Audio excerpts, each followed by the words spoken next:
Την έκλαψε και πες. Με το βάρος θα πάει.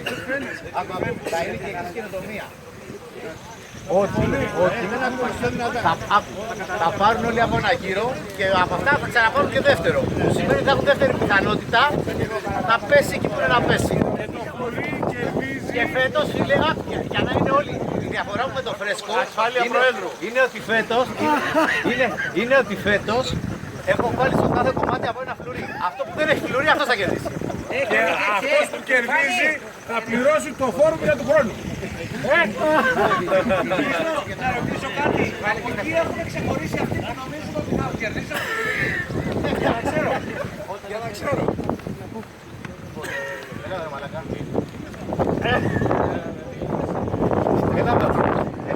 Έλα γιατί μισάει, έλα. Εδώ είναι τα φλουριά. Όντως έχει ένα φλουρί, έχει πολλά. Αν έχει ένα, δεν ψάχνουμε μέχρι να πάρουν όλοι κομμάτι.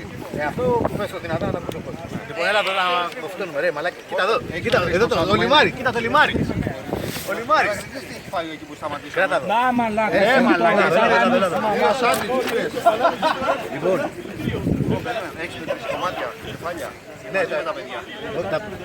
Δεν βγαίνουν ρε μαλάκα. Θα πάει ένα οικογένεια και μετά θα πάρουν και τα παιδιά ρε Γίδη. Αυτοί θα τα φάνε. Λοιπόν, παίρνει στο σφυρί. Της Ιωάννας, όχι του Σφυρί.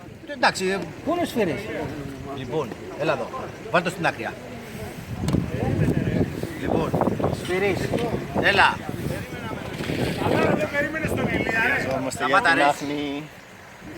Πού είναι ο Στουπάρτ.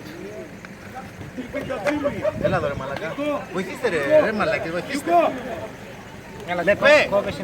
Έλα εδώ ρε Θανάση, βοήθα να πω. Έλα, κάνεις κόβεις σου δίνω σου λέω. Καθάμαστε. Λοιπόν, αυτό είναι του Στουπάρτ. Πήγε στον κύριο. Λοιπόν, επόμενος. Ο Φρέσκος είναι να πάρει τα τρία. Θα πάρεις δύο, ένα το δικό σου και ένα του Μανώλη. Ναι. Όχι. Όχι παιδιά, μόνο τα Εντάξει, τα μέλη. παιδιά ανήκουν στην οικογένεια. Κάτσε ρε μαλάκα. Ρε, σοβαρέψου ρε βάση. Όχι, θέλω να δω λίγο. Μετά τις βάλω πίσω. Αν βγαίνουν 30 κομμάτια, 40. Τότε βγαίνουν να πάρουν όλοι. Αυτό έχει το φλουρινάτο. Ρε, είναι υπολογισμένα ρε, σε ένα περίμενα. λέω και τα παιδιά μας. Περίμενε, κάτω. Δεν έχουμε ανοιχτεί μετά. Περίμενε, θα πάρει δύο είπαμε ο Σταύρος. Παίρνω και του Μανώλη. Να το φάω τώρα δηλαδή να τον έχει το φλουρί μέσα. Να του δώσω τα παιδιά. Αυτόν του Μανώλη. Το δικό σου είναι αυτό, αυτό του Μανώλη. Αυτόν του Μανώλη. Εντάξει. Αυτός ο admin είναι άχρηστος. Του Μανώλη από εδώ. Πίτα δεν ξέρει να κόψει. Σταμάτα, ήταν έτοιμη, ευτυχώς, έλα. Αργείς. Χωρίς μπάνιο λόντες, δεν μπορεί. Λοιπόν, αυτό είναι του Αντώνη. Αντώνη! Αντώνη! Μη φτύνετε μέσα στα κομμάτια, παιδιά. Ηλίας, πού είναι ο Ηλίας, πού είναι ο Τζίμι Τζαμπ, ήρθε. Ήρθε, να το. Όχι, δεν πάει έτσι, αγόρι μου, πάει με τη σειρά που δηλώσατε.